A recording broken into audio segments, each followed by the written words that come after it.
Daith da, how we doing? Hope you're all well, and welcome to podcast number 6. Last week I talked about the few times that I'd been on the telly, and I thought this week I'd talk about the few times that I've been connected with films. The first film that I'd like to talk about was called The Art of Catching Lobsters. This was a documentary about the local well-known Cornish playwright Nick Darke, and it was made by his wife Jane. For any of you that don't know much about Nick, his family, well, for generations they lived here on the north coast of Cornwall. Originally I think at Padstow, and then they moved to Porthcothan Bay, just a few miles down the coast. As well as being a successful playwright, Nick also did a bit of lobster fishing, and also every day he would go beachcombing at Porthcothan, or as he liked to call it, wrecking. Wreckers in the old days in Cornwall was just working class people, and money was short, so they would go down to the coast every day just to see what had been washed up, see if they could use it for anything or sell it. And obviously there were times when there were shipwrecks and they could get anything that was washed up. Anyway, Nick used to go down to the beach every day, and whatever he did find, he used to take it home, and he would always try and trace it back and find out where it originally came from, which part of the world. Our family had known the Darke family for a long time, really, and it was very sad when Jane contacted us about Nick. He'd suffered a stroke, and I think a film was being made about his recovery from this, and sadly he was then diagnosed with cancer, and just a few weeks after this diagnosis, I think it was, that he actually did pass away. Jane and the family decided to carry on with the film, and it included the preparation for the funeral as well as the day itself. As you can see in the film, the funeral was a very special event, and it took place on the beach at Porthcothan, just a few feet away from Nick's home. Over the years, Nick had recovered loads of wood from the seashore, and his family and friends used some of this driftwood to make his coffin. This did make it very heavy, and I know on the day the bearers actually carried it using straps and oars from boats. I remember myself and all of the bearers had taken our shoes and socks off and rolled up our trousers, because we had to actually walk through the stream by the beach here at Porthcothan as we headed back to the hearse and then on to the local churchyard. We did hear actually that the following day there was torrential rain down at Porthcothan, and where we'd actually been standing when the funeral took place, apparently all the sand had been washed away, and there they found an unexploded German bomb from World War II. But if you ever get a chance to watch this film, I'm sure you can still get it. It's a very moving film, and it covers everything I've spoken about today, but very, very moving.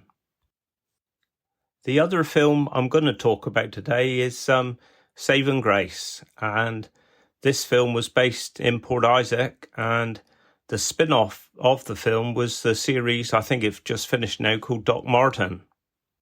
We were asked if we could provide some staff for the film. They wanted a funeral director and 4 bearers, and the filming for our part would take place over 2 days. When they got back in touch with us and told us the days they wanted us, we did check our diaries, and I didn't have any funerals on either day, but Father did on the first day. So when we did go to do the filming, I went as the funeral director, and the bearers was Ron Carthew, Johnny Farrett, Gordy Dennis and Charlie Kessel. They told us they wanted us early up at Boscastle. I think it was 7 o'clock in the morning, which is early for me. So anyway, we went up there, reported for duty. So I said, right, what do you want us to do first? And I always remember they said, well, the first thing you must do is go to the catering truck and get a good breakfast in it. Our first scene was on the cliff tops near Forrabury Church there, near Boscastle. And the funeral procession was to be filmed walking along the cliff towards the church. I remember I was stood in front there with Leslie Phillips. He was the actor that was playing the vicar at the time.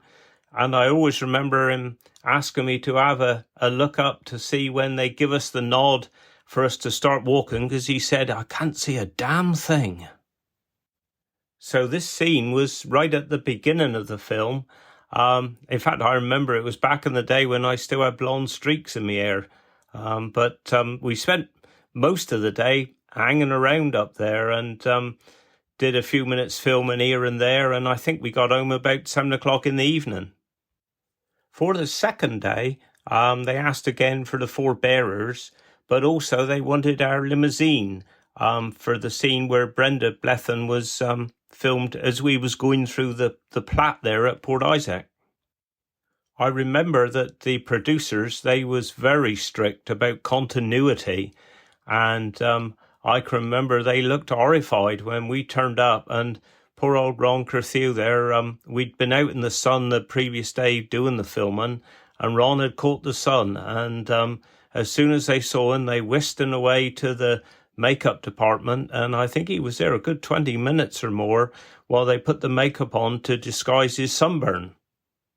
However, if you look very closely at the film, you will see that we did manage to dodge their continuity regime, and it's something they never picked up on. As I mentioned earlier, I didn't have a funeral either day, but Father did on the first day.